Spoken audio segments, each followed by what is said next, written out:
Hello. Welcome back to my channel, you guys. Welcome back, Wrapped in Scraps family channel. So I thought I would come today and share with you guys how I do my canning. I know a lot of people don't do it, but I thought maybe it would be an interesting thing to see. Like, even if it's not something you want to do, maybe you just never knew what was what it entailed, or if it was hard or easy or whatever. So I thought this would be a really great time for you to just kind of sit back, relax, and watch what I'm doing to see if this is something that you in the future may consider doing. Okay, so hold on, let's get started. So I've got my water and my Presto canner. Okay, there's the lid. Whenever you get a canner, it comes with one of these little things there. Okay. So I'm gonna be doing some leftover turkey from Thanksgiving. So I've got my parboiled rice. I was told to use this rice by Homestead Heart. She's a YouTuber that is amazing when it comes to canning. She has a homestead, and her husband do all kinds of stuff. They're just amazing people. So parboiled rice is rice that is halfway boiled. Okay, I've got my instruction Presto canner pamphlet, which is very important, and a Ball's blue book for preserving stuff. These are so hard to find right now, depending on, maybe not anymore, but a couple months ago they were extremely hard to find. Next up, we gotta have our lids. They are sanitized, but I will probably dip them one more time. And then we've got a few tools. Okay, this is to grab the stuff and take it out. I haven't used this yet, but maybe one day. It's for jams and jellies. And we have the real fruit, low sugar. This is also for jams and jellies. And then the citric acid is a must, and salt is a must. Lemon juice, all that type of stuff. We'll get into that, okay? So here I have my turkey right here. If I can get it open. I've got my turkey right here. This is the turkey Honey did for Thanksgiving. It was so good. I'm gonna eat a piece right now. And then I also had some leftover soup. So I'm gonna be adding that to my jars. My jars in the oven there. Okay, at 200 degrees. And we're gonna pour our water.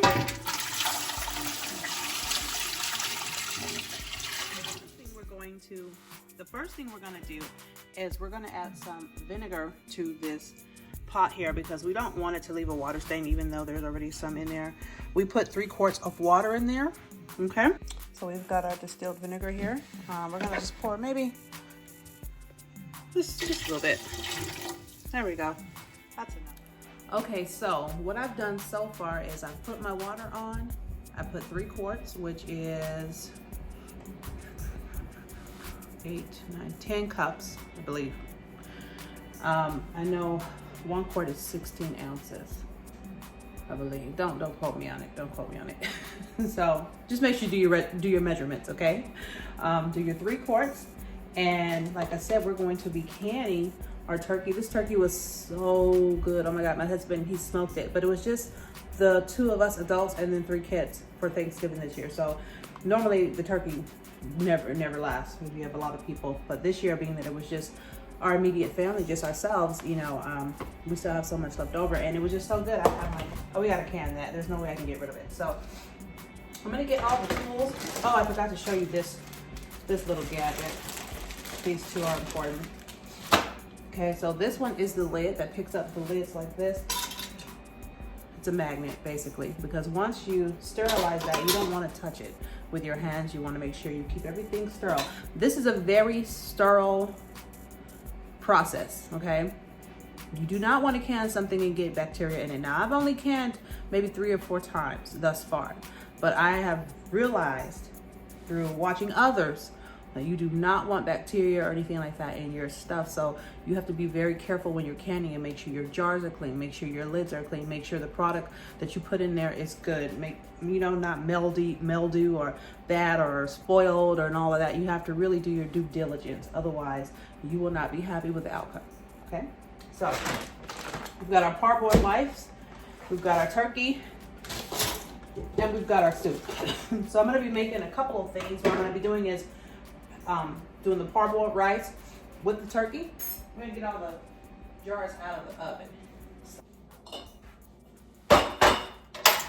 All right, you guys. So here we have our hot jars straight out the oven. They're hot. And I did these last night, but I'm gonna go ahead and do them again. The lids, because I don't know what bacteria could have got on them from last night. Make sure they're nice and clean. All right, so we're ready. So I've been watching Homestead Heart do this, and I really do like her method. Anyhow, let's just get going. So what I want to do first is, to each one of these jars, I'm going to add 1 cup of rice. Okay, so let's do that first. So I'm adding 1 cup of rice to each of the mason jars. Mason jars do have measurement labels on there, so you can see where 1 cup is once you begin to pour. Right, we've done our cleaning. I'm left-handed, so I gotta put this on this side. So what I'm gonna do is just take some of the turkey, okay, and just put it in the jar. I cannot fill the whole jar up with turkey.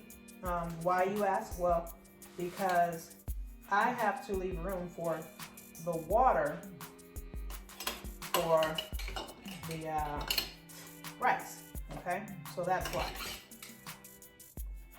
So we're just gonna fill it up. Put it all in there real good. Push her down, okay? And I'm just gonna go around and do that to the others.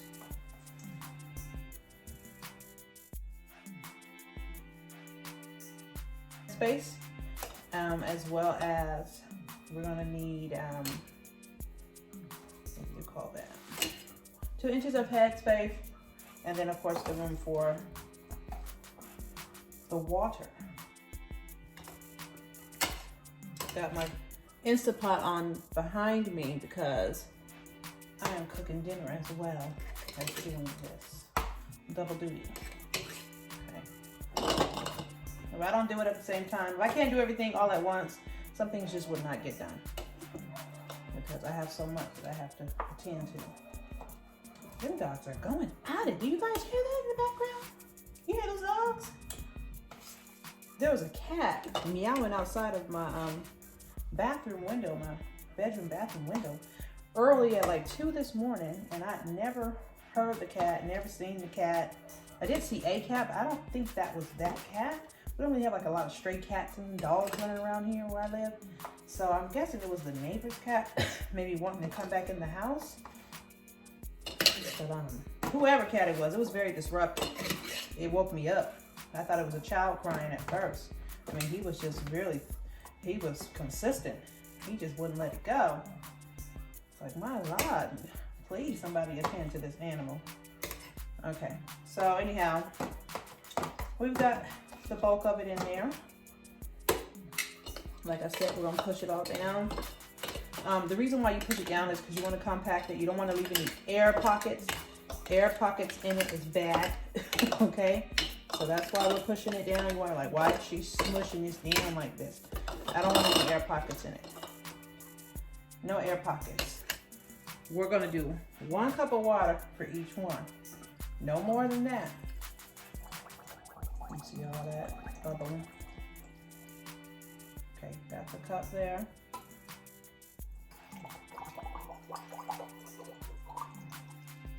There's a cup there.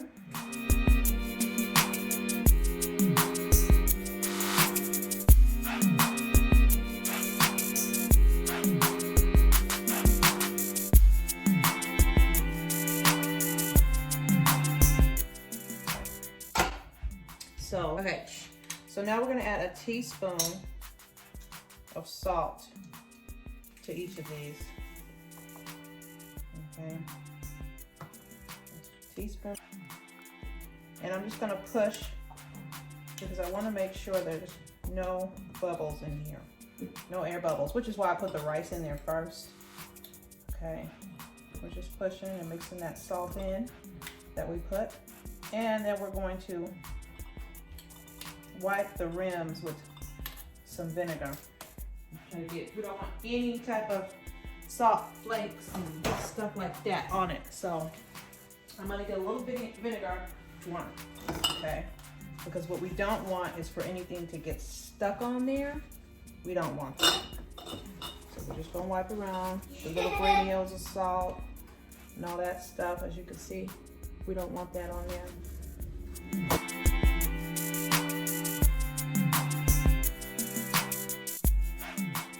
Get our rim, put our rim. We'll screw it on. We're not gonna screw it on real tight because we want some of that air that's gonna be in there to be able to come out. So we're gonna put it on there, but not super duper tight, okay? Let's carry on.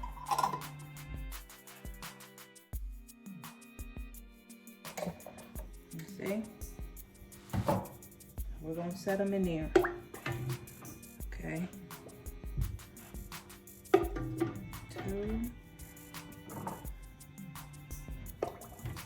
3. I hope I can fit them all.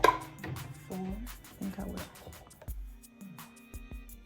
5. 6. So I fit them all in there. We've got 6 of them in there. Right? So now we gotta get our lid. Put our lid on. I had the hardest time putting this thing on last time. Let's see. It's supposed to have a, okay, there we go. It lines up. See the little arrows here on the side? Okay. Let's get it back into place. Okay. And we closed her off. So she's closed. She's got her little whistler on there. Now this is a weight, and this weight goes according to your altitude, how high you are from, you know, how high above sea level you are. So you can take parts of this weight off. I need the 15-pound weight because I'm at 1,300. According to where you are, you Google it, ask them where you are, what's your altitude, and I actually wrote mine in my little book. That way I would not forget. Yep, meat recipes are cooked at 15 pounds of pressure, okay? Okay, so the next thing we're gonna be doing is waiting for the little air vent right here to pop up to let us know that it is locked and that it has pressure. After that, we're gonna be looking for this, almost like a pressure cooker, to start to do the little, once it starts to do that. So I thought I would show you guys one of my favorite wax melts. This one is berry cheesecake. You get it from Walmart. Better Homes and Garden is the brand. Absolutely love this stuff. Absolutely love this stuff. So as you can see, it is boiling. I'm waiting for that little knob there to pop up. That's when it'll start to build pressure. Right now it's still just boiling.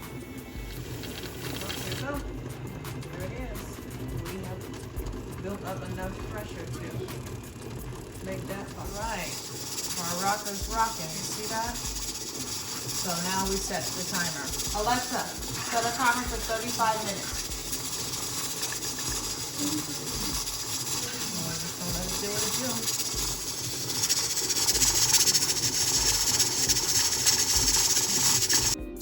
All right, you guys, calm down. Okay, so after 35 minutes, it's time to take our cans out of the canner.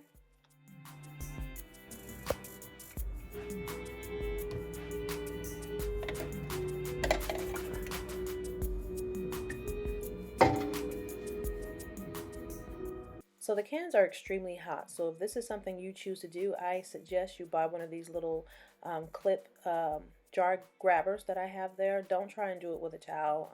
It's just so much better, safety wise, to do it with what I'm using, okay?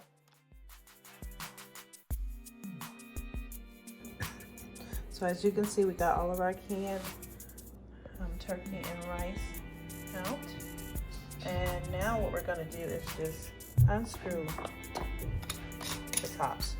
I know when you see them on different types of little ads or commercials, they have the caps on, but you're not supposed to keep them on. You're actually supposed to remove them and then store them in a dark place. Okay.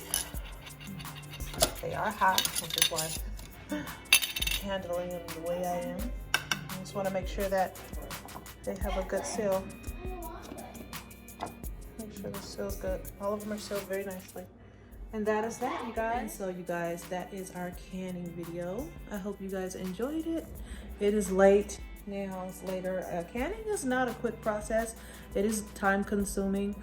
It's gonna take you at least, I'd say, a good hour to 2 hours to do canning, and you do need to be present the whole time. Canning is not something you put on the stove and walk away from.